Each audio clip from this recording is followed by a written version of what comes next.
sedikit penjelasan saya terpuaskan, tapi kalau enggak nanti kita bisa diskusikan di forum-forum online kita di WhatsApp. Dan mungkin di video ini sedikit saya menyampaikan permohonan maaf saya.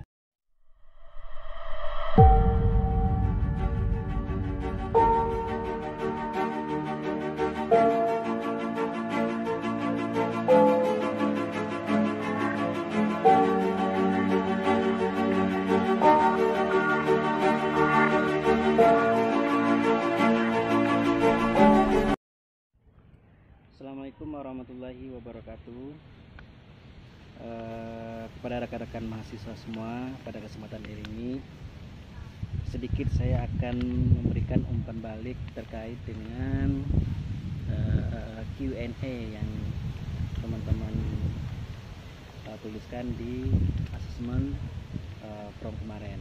Nah, pada kesempatan ini singkat ini tidak semua saya tanggapi, tapi bagian kecil akan saya tanggapi. Oke, sebelum saya menanggapi apa yang teman-teman ingin tanyakan, sedikit saya ingin menyampaikan bahwa dari sekian banyak keluhan teman-teman, yang paling saya soroti adalah tentang efektivitas pembelajaran daring. Nah, apa yang saya teman-teman rasakan, atau rekan-rekan mahasiswa rasakan terkait dengan daring ini, itu semua mahasiswa hampir seluruh ataupun dosen juga itu merasakan bahwa menanggapi kendala terkait dengan proses pembelajaran daring ini. Nah, pandemi ini membuat keadaan mengubah kebiasaan dan kehidupan dalam berbagai aspek kebiasaan kita sehari-hari. Yang biasanya kita offline, tapi sekarang kita bertatap muka. Tentu ada kelebihan dan kekurangannya. Nah, begitupun dari yang dirasakan oleh sekolah maupun perguruan tinggi, terutama mahasiswa maupun dosennya. Nah, tidak bisa dipungkiri keadaan ini mengharuskan kita untuk menggunakan media yang berbasis digital. Nah, tentu kalau berbasis digital tanpa disadari juga itu banyak kelemahan, sedangkan kita offline juga banyak kelemahan, apalagi di digital ini. Untuk itu mau tidak mau semua mengalir dan kita tetap akan menggunakan media digital. Itu tidak mau harus kita menggunakan itu. Kenapa? Secara tidak langsung itu mengajarkan kita untuk membiasakan diri. Seandainya nanti kalau kejadian seperti ini lagi terjadi, kita udah siap dengan keadaan kalau kita udah terbiasa. Oke, itu yang pertama. Yang kedua, keterbatasan di masa COVID. Yang pertama, sebagian dosen, teman-teman harus tahu, itu belum terbiasa dengan yang namanya pembelajaran daring dan blended learning ini. Belum terbiasa mereka. Masukpun saya juga belum terbiasa. Maka kondisi COVID ini membuat kaget semua orang, semua dosen, semua instansi perusahaan, ataupun untuk menghadapi kebingungan juga untuk menghadapi hal seperti ini.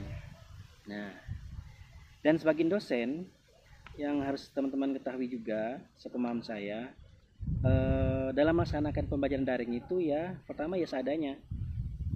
Yang kedua, apa yang teman-teman rasakan sekarang itu hanya memberi tugas. Nah, maka itu dalam kesempatan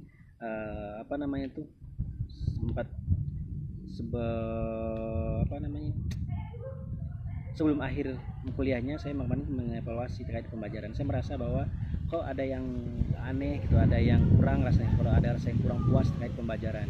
Maka itu masih ada waktu, maka itu saya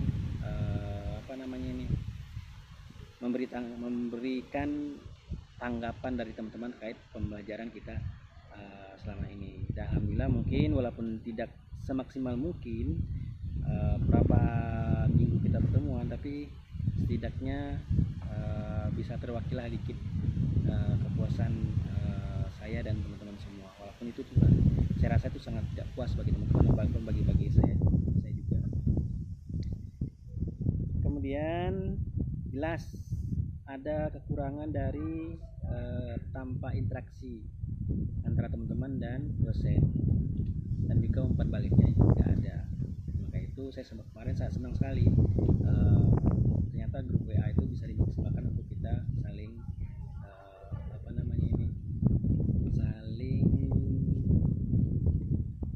diskusi, saling bisa sedikit saya menjelaskan melalui suara dan lain-lain. Kemudian ada lagi kendala terbatasan dosen-dosen itu, ya mohon maaf, itu saya juga itu kurang namanya variasi dalam memberikan pembelajaran daring. Variasi itu dalam maksudnya model-model yang lain lah intinya. Nah, itu. Dan yang terakhir itu harus tahu adalah sebagian dosen itu kesulitan dalam membuat konten. Nah, itu konten digital yang baik itu sangat dipahami, itu banyak, makanya harapannya pada pertemuan semester berikutnya kalau kita perkuliahan masih menggunakan daring, setidaknya dosen-dosen sudah siap semua untuk menghadapi semester berikutnya kalau kita menggunakan daring. Nah gitu rekan-rekan mahasiswa semua, mohon dipahami juga apa yang teman-teman rasakan juga dirasakan oleh dosen-dosen. Apalagi kalau dosennya ya udah tua, udah berumur, dan yang muda-muda pun, dosen muda-muda pun itu juga pasti kaget dengan kondisi seperti ini. Kalau mereka belum terbiasa dengan sistem media digital yang jadikan bahan untuk kita kuliah daring. Nah itu mungkin itu pembukaan dari sebelum saya menjawab sedikit dari banyaknya pertanyaan melalui Google Form kemarin. Gitu ya. Sekarang baik, kita mulai dulu.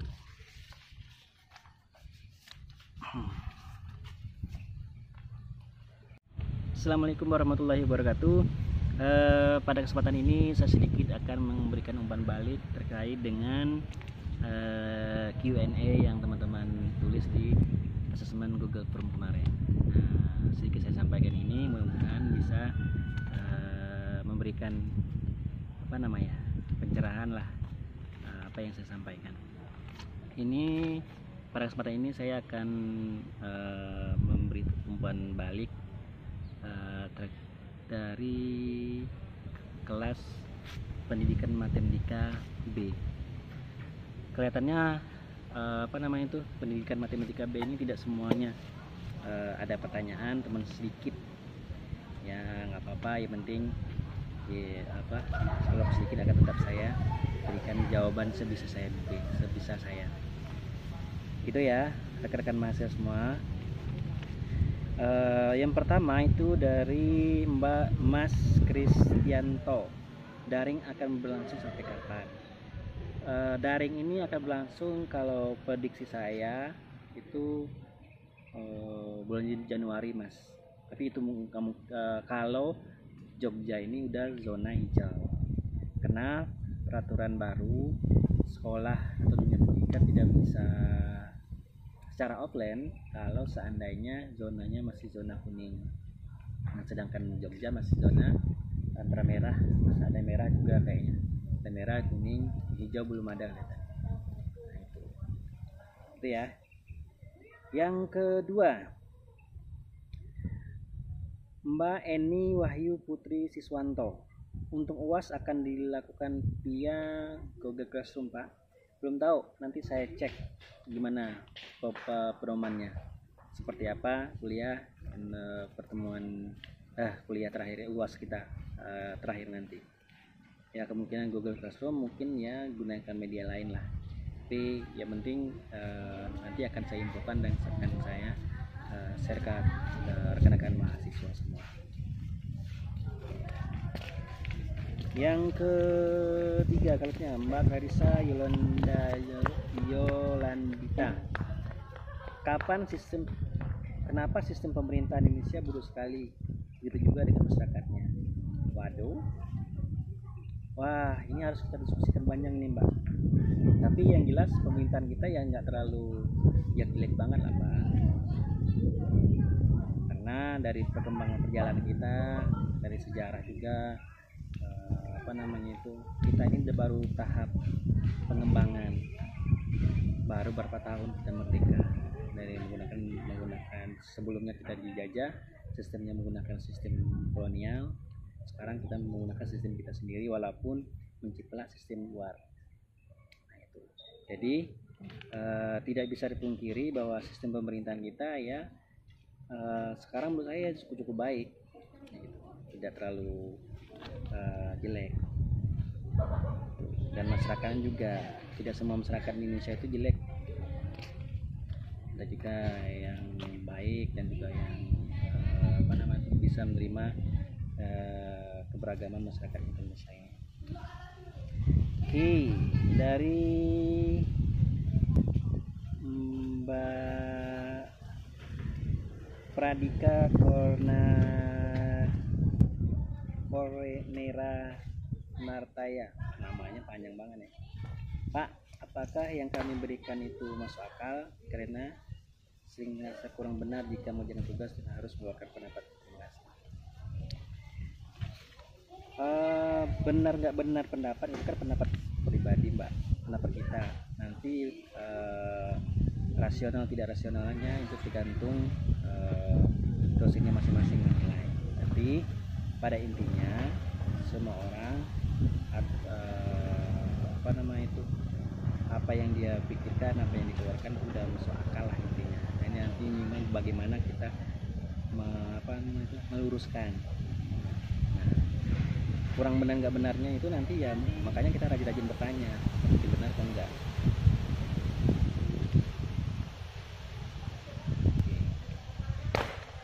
Dan mengeluarkan pendapat itu juga kita harus menggunakan argumen yang misalnya kalau kurang kurang referensi, kurang ada kata-kata ya kita berusaha untuk mencari argumen yang digunakan orang lain tapi menurut kita gunakan menurut kata-kata kita, itu nggak apa-apa.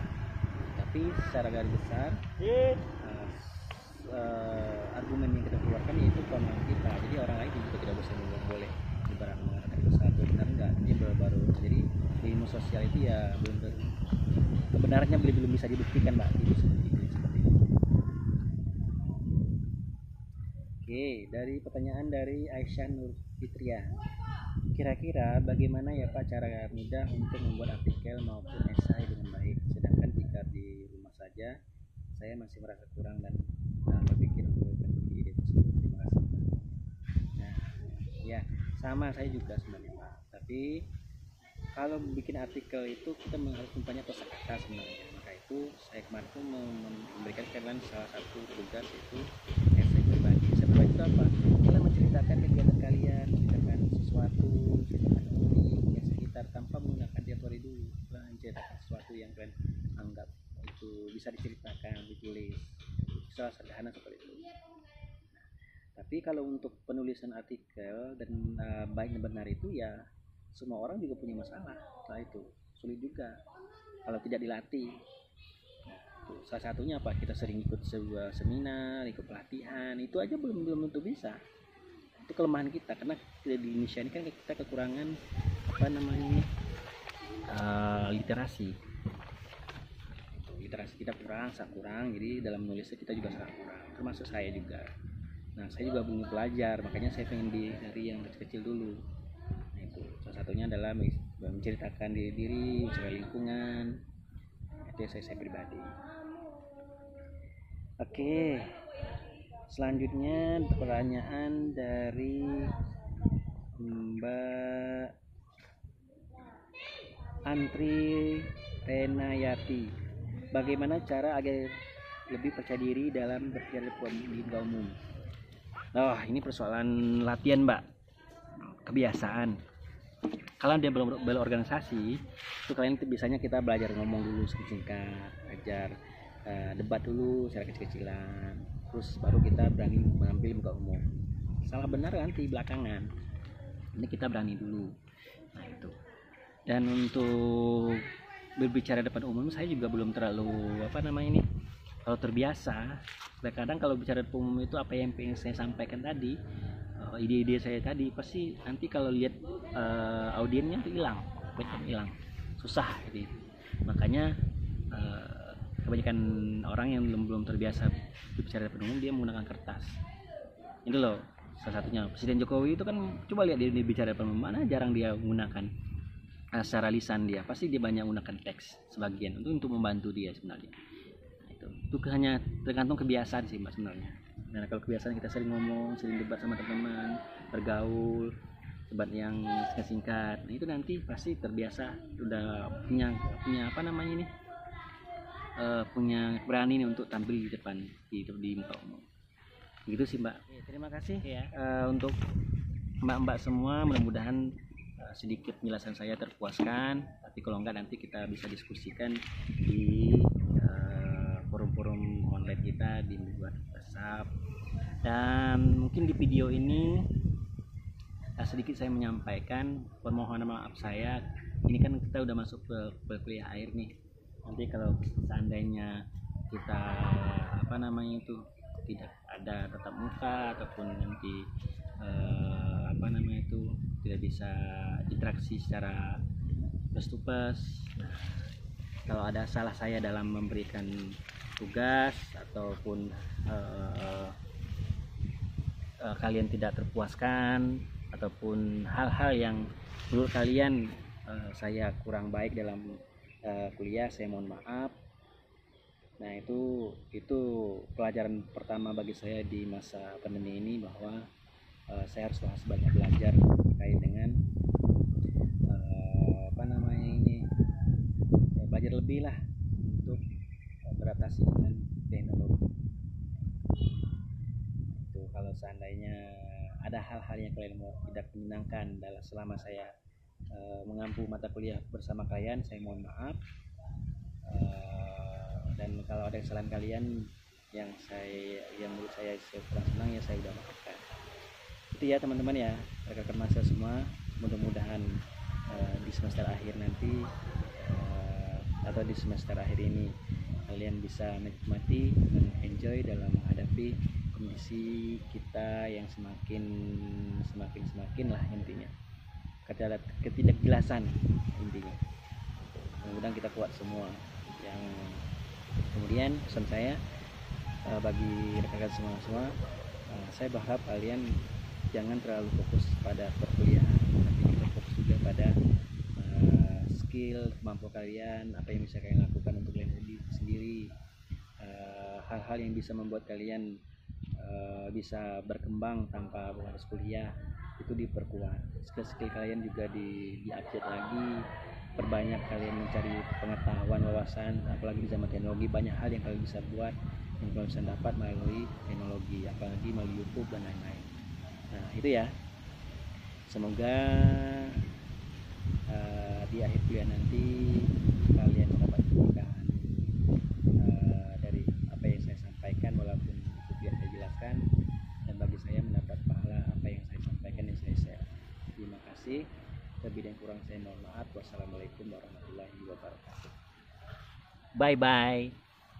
Belum ya, kita masih ada pertemuan berikutnya ya. Oke, terima kasih.